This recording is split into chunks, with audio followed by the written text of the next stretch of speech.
Assalamualaikum viewers. So in today's class we are starting a new chapter number 3, coordination. Okay, let's see the introduction first. The organisms have to perform various tasks in order to live. Okay, basically living organisms जितने भी हैं इस दुनिया में, ठीक है, वो कुछ उनको जीने के लिए मतलब सर्वाइव करने के लिए इन्वायरमेंट के साथ सर्वाइव करने के लिए कुछ टास्क हैं जो परफॉर्म करने पड़ते हैं अपनी बॉडी में, ठीक है। अब ये टास्क परफॉर्म करने के लिए जो लिविंग ऑर्गेनिजम्स की बॉडीज़ हैं उनके डिफरेंट पार्ट जो हैं वो आपस में काम कर रहे हैं, एक दूसरे से कम्युनिकेट कर रहे हैं, ठीक है। कोऑर्डिनेशन का मतलब ही बेसिकली ये है कि प्रॉपर फंक्शनिंग हो, रिस्पॉन्स हो, हम जो हमारी बॉडी जो है वो जनरेट करे। अच्छा, फॉर एग्जांपल अगर हम किसी हॉट ऑब्जेक्ट को टच कर लेते हैं, ठीक है, क्या होता है, फ़ौरन से हम हाथ हटा लेते हैं अपना, सही है।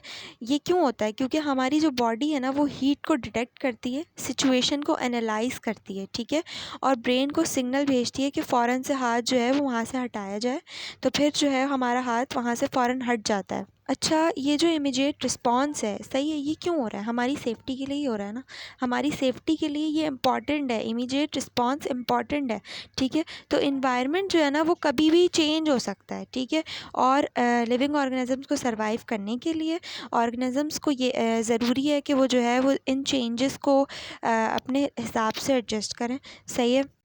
उन इन चेंजेस को एनालाइज़ करें, ठीक है, और कमांड्स भेजें अपनी बॉडीज़ के डिफरेंट पार्ट्स में, ठीक है, ताकि जल्दी जल्दी फंक्शन परफॉर्म हो सके और हमारी बॉडी रिस्पॉन्स कर सके, सही है।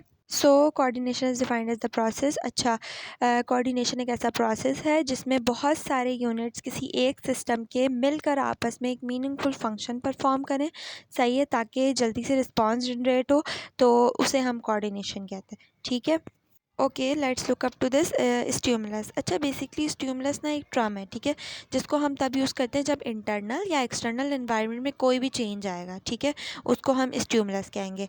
अब देखो जो चेंज आ रहा है, सही है, वो कोई भी सेल हमारी बॉडी का या कोई भी ऑर्गन जो है अगर उस चेंज को डिटेक्ट करेगा, जो भी ऑर्गन और सेल उस चेंज को डिटेक्ट करेगा हम उसको रिसेप्टर बोलेंगे, ठीक है। फॉर एग्ज़ाम्पल हमारी आइज़ जो है ना वो फ़ोटो रिसेप्टर्स हैं, यानी कि सेंसिटिव टू लाइट हैं। अगर लाइट ऑन हो रही है, एक्सटर्नल एनवायरनमेंट में चेंज आ रहा है किसी भी वजह से लाइट की, ठीक है, तो वो तो स्टिमुलस है, ठीक है, और उससे हमारी आइज़ अगर बंद हो रही हैं या खुल रही हैं, ठीक है, तो फिर वो हमारे पास रिसेप्टर है, ठीक है, क्योंकि हमारी आइज़ जो है उस चीज़ को डिटेक्ट कर रही हैं, उस चेंज को डिटेक्ट कर रही हैं, तो फिर हमारी आइज़ क्या होंगी?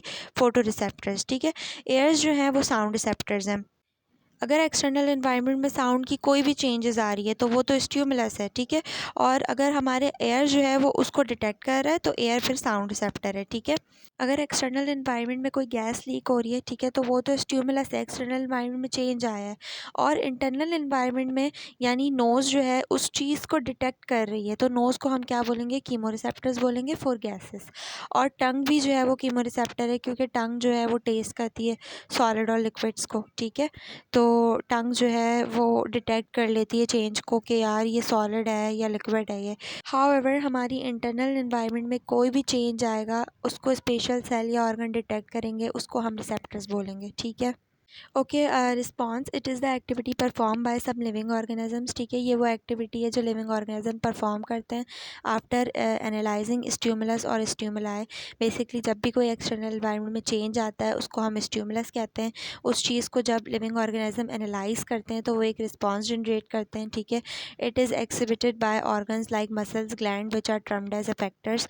इस चीज़ को परफॉर्म कौन कर रहा होता है? हमारे ऑर्गन्स, यानी कि मसल्स हो गई, ग्लैंड्स हो गए, ठीक है, जिनको हम अफेक्टर्स कहते हैं। अच्छा देखो, यहाँ पे एक चेंज भी दी हुई है। सबसे पहले स्टिमुलस यानी कि चेंज इन एक्सटर्नल एनवायरनमेंट, ठीक है, कोई भी चेंज आया। उसके बाद रिसेप्टर यानी कि हमारे किसी भी स्पेशल सेल या ऑर्गन ने उस चेंज को डिटेक्ट कर लिया भाई, ठीक है। उसके बाद मॉड्यूलेटर यानी कि उसे एनालाइज किया गया, ठीक है। उसके बाद अफेक्टर यानी कि उससे इफेक्ट जनरेट हुआ जो कि हमारे मसल्स या ग्लैंड जो है वो कर रहे हैं, ठीक है। उसके बाद रिस्पॉन्स जनरेट हो गया, ठीक है। तो ये फीडबैक मैकेनिज़्म जो है वो चलता रहता है और ये रिस्पॉन्स एक्टिविटी है, ठीक है, जिस तरह से हमारी बॉडी कोऑर्डिनेट करती है, ठीक है। आज के लिए इतना ही था। इसके बाद नेक्स्ट क्लास में हम लोग अपने फर्दर टॉपिक्स जो है वो स्टार्ट करेंगे। Thanks for watching and stay connected for your higher grade in studies.